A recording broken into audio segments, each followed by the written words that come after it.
Hello and good morning, lazy chemists, and welcome to today's lab, where we are going to be applying Le Chatelier's principle to an aqueous equilibrium. For today's lab, we are going to be using a couple of substances that are fairly caustic, especially at the concentrations that we are working with them with. And the first is going to be hydrochloric acid. We are going to be using some fairly strong hydrochloric acid. In the case of today, we are going to be using 12 molar hydrochloric acid. And if we are using 12 molar hydrochloric acid, one thing that I'm going to want you to be very careful of and mindful of is that since this is such a high concentration, we are definitely want to make sure that we are using the proper eyewear, which means that instead of like regular safety goggles, we should be using the full-on, ugly, completely cover your face goggles for this one here. The second thing that we're going to be working with is copper 2 sulfate pentahydride, which ends up being an irritant, and it's also very, very bad if you ingest it. Okay. And what we're going to be doing to evaluate Le Chatelier's principle is we are going to go ahead and take different concentrations of the copper ion, and then we're going to add different concentrations of acid. And as we do that, we're going to be able to compare how changing one particular part of our equation is going to change our one concentration of our equation is going to end up changing the equilibrium here. Okay, so here we have a example here where if we have the reactants, we end up getting a more blue solution, and if we have more products, we end up getting a more yellow solution here. Okay, so we're going to go ahead and mess with this just a little bit by adding more reactants gradually here. Okay, so what we're going to do first is we are going to go ahead and take our 10 test tubes here, and we have 10 test tubes total.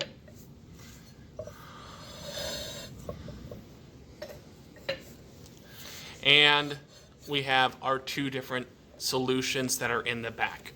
What I want you to take note of as well is that this right here, this ends up being our hydrochloric acid. This is at a high enough concentration that this is actually going to make acid fumes. And because of that, we need to keep a couple of safety things in mind. One is that whenever we have an acid that has fumes and we're going to be keeping it out, we want to make sure that we have a stopper in place, or in the Cambridge curriculum, it's called a bung.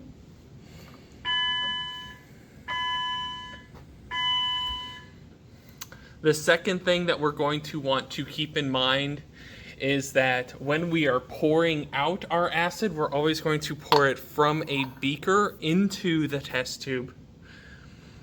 Especially if we're going for a larger volume, you should never use a large bottle of acid.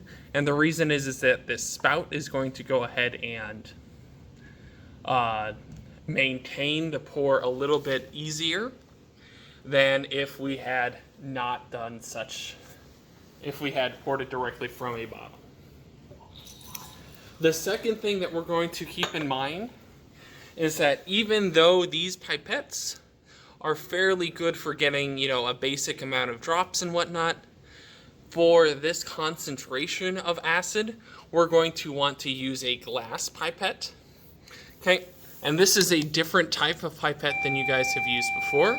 Okay, what's going to happen is that we are going to put it in water, and we're going to go ahead and twist this knob here, and what'll happen is that's going to end up soaking up some of the acid in here. Okay, and then we're going to go ahead and drop it in. We're going to move it to our test tube, and then we'll go ahead and place and hit this button right here. And it's a really light touch, and you want to do it at an angle so that way you only get a couple of drops at a time if you're doing drops. This is also a graduated one, so if you needed to use direct milliliters using this one, you could do that as well. What I'm going to recommend here first is we're going to go ahead and do an example here that uses 150 milliliters.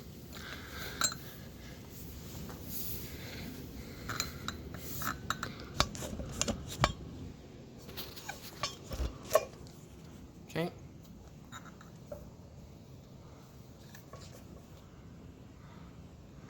Okay. First, you want to make sure that the thing is all the way down.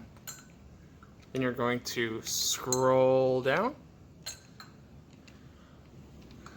And what you'll see is that as we do that, we pull up more and more. Okay. Naturally, this is going to go ahead and drip just a little bit. As you pull it more towards the side, you'll notice that that goes away.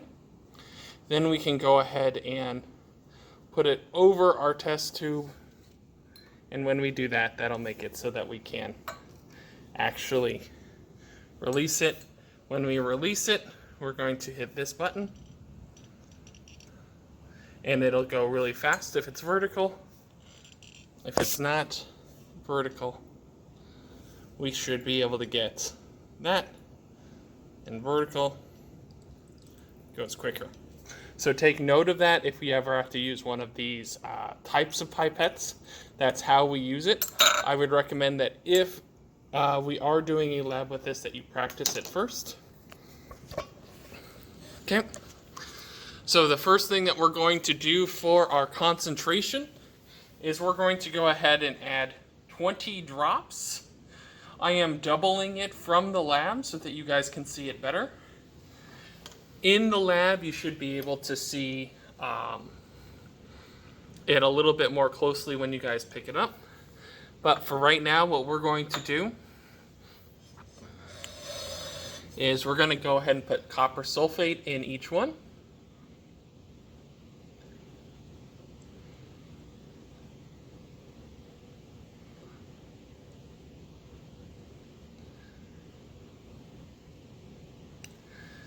Okay. So 20 in the first one. The second one, we're going to double it and we're going to put 19. 1, 2.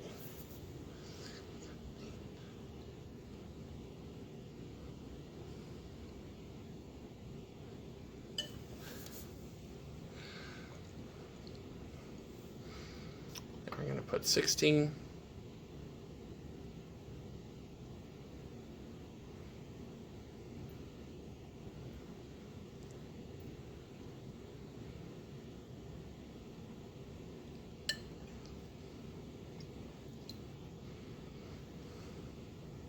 We got about 14.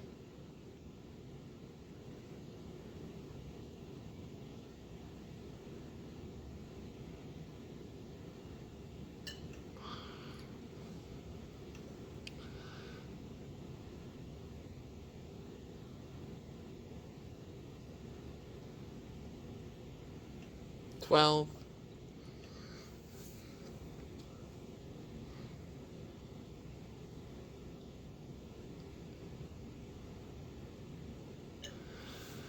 $10.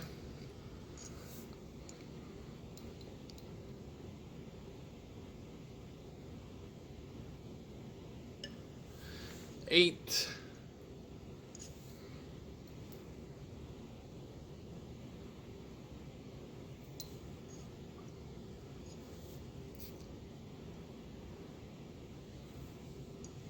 $4. Then $2.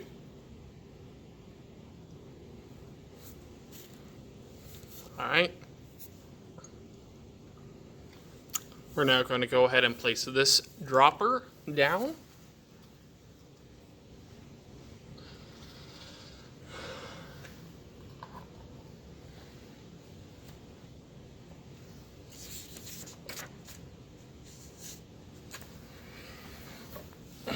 Okay.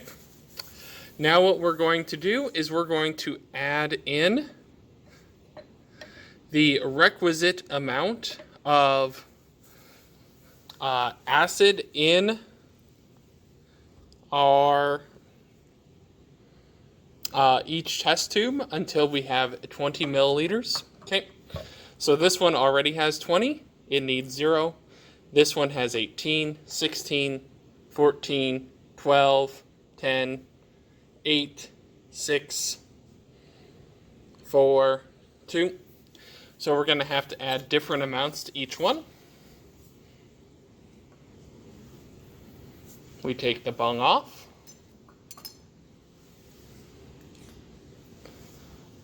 We're going to first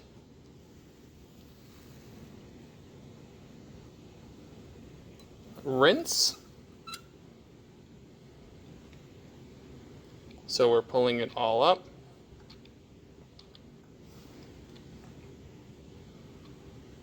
To rinse it out.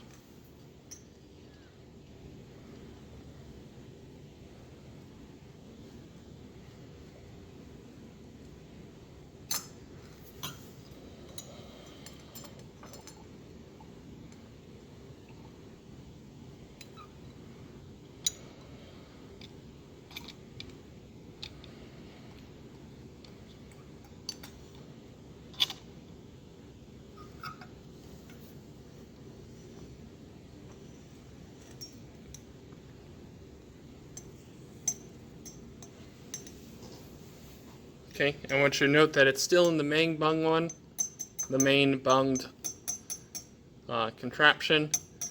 Just shaking it loose. We're going to pull it over to our first one. We're going to try and get 2. 1, 2. We had a little bit too much there.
This one was a little bit short.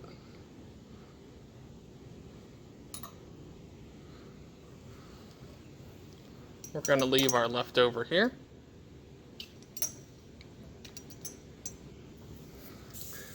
This is filled with concentrated acid. You do not want to leave it as such. Therefore, you're going to go ahead and take it.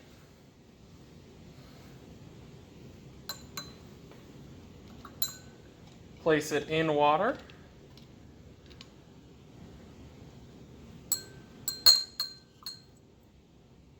And then drain it again.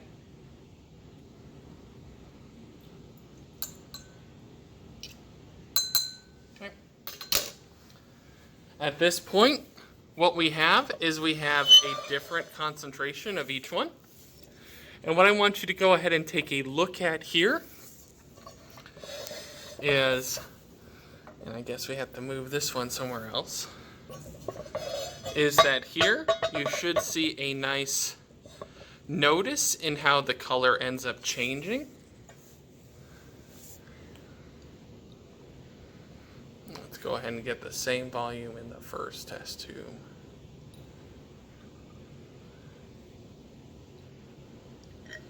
Okay, so you should see that we have a color change that's going on here. especially as we get to the lower concentrations. And as you guys can see, with different concentrations, we get a different color. Okay. This is an equilibrium reaction, which means that we added more of one reactant to one side. And when we did that, we ended up pushing it towards the product side of the reaction. So I want you to take note of these solutions right here. What we're now going to do is prep up the second portion, which is going to be to see how temperature affects this. All right, students, welcome to part 2 of the lab. And in part 2 of the lab, what we're going to do is we're going to go ahead and do the Le Chatelier's principle using specifically heat as our primary modifier. So here we have 1 bath of ice water. We have 1 bath of room temperature water. Okay. We also have 1 bath of hot water. Okay. So what we are going to do here now is we're going to do essentially a very similar process to what we did before.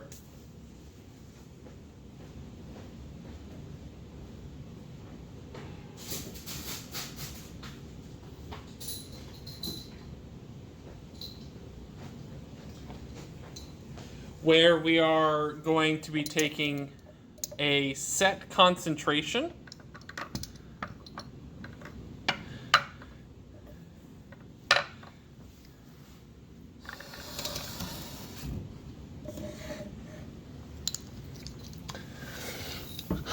and we're going to go ahead and do a set concentration of both.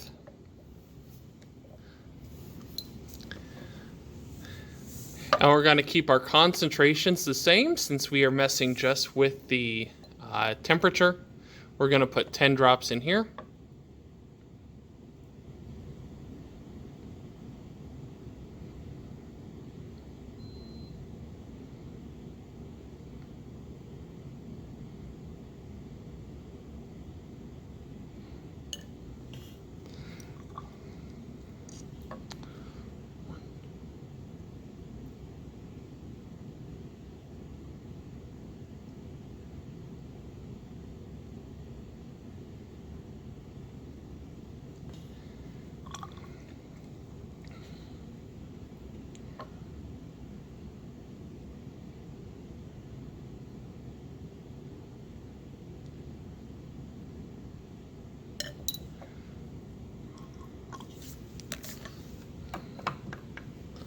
Okay.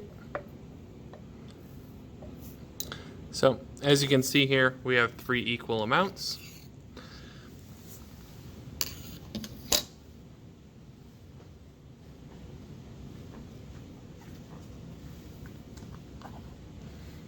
Then we're going to go ahead and place in our hydrochloric acid.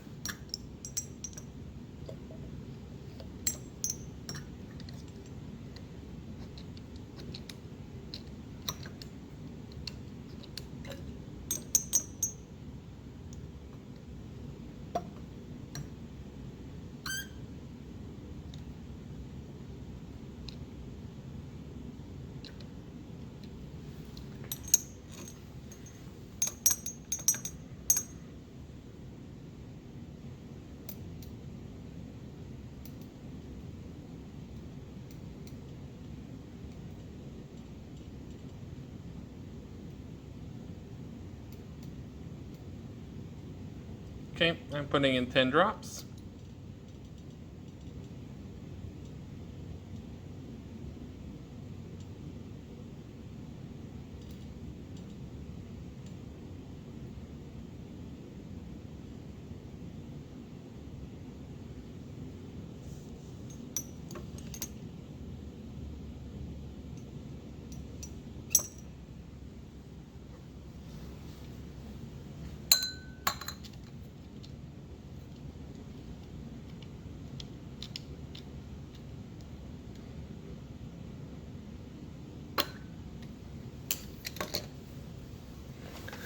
Okay, so as you can see here, We have 3 vials that are approximately all the same color.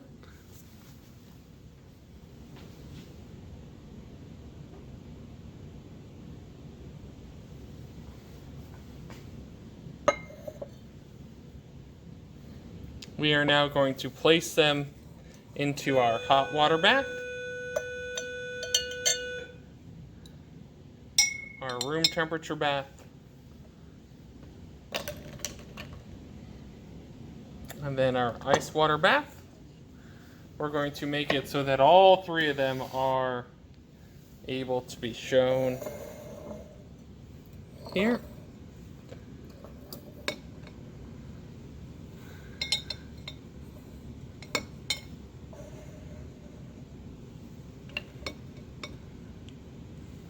And we're going to go ahead and watch what happens to the different colors as they sit here.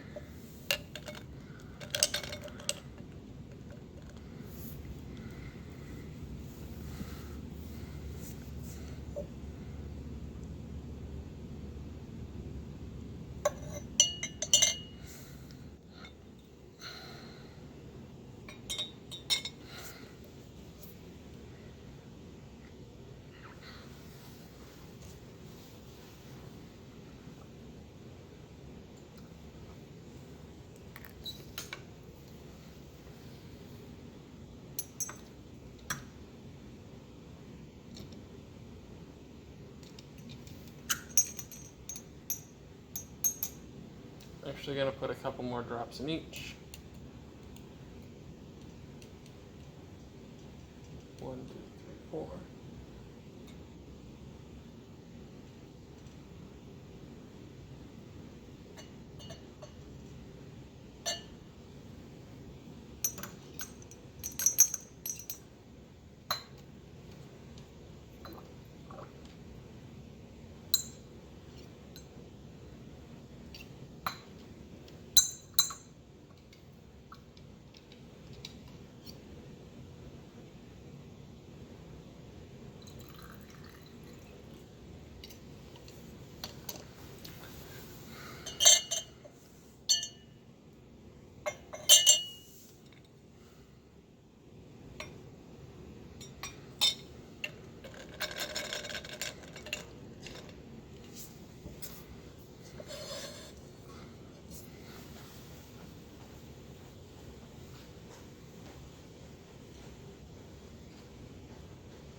Okay, and at this point we should have enough data that we should be able to see.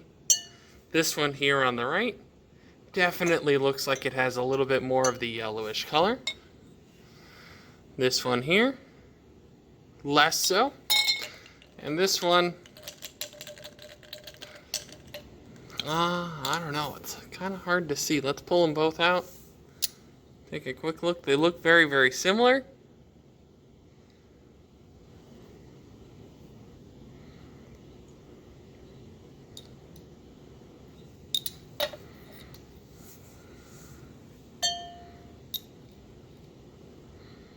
But this one right here ends up definitely looking like it has a darker tone to it. Okay, definitely looks like this one has a little bit more yellow. This one definitely a little bit less. And this one has even the least amount there. Okay, so that's going to be our last little bit of data here for these here. You can use the information now that you have from this lab to go ahead and finish up the investigation here. And you should also be able to use the data that you gather from your groups that you are participating with. Okay? And as always, remember, stay lazy.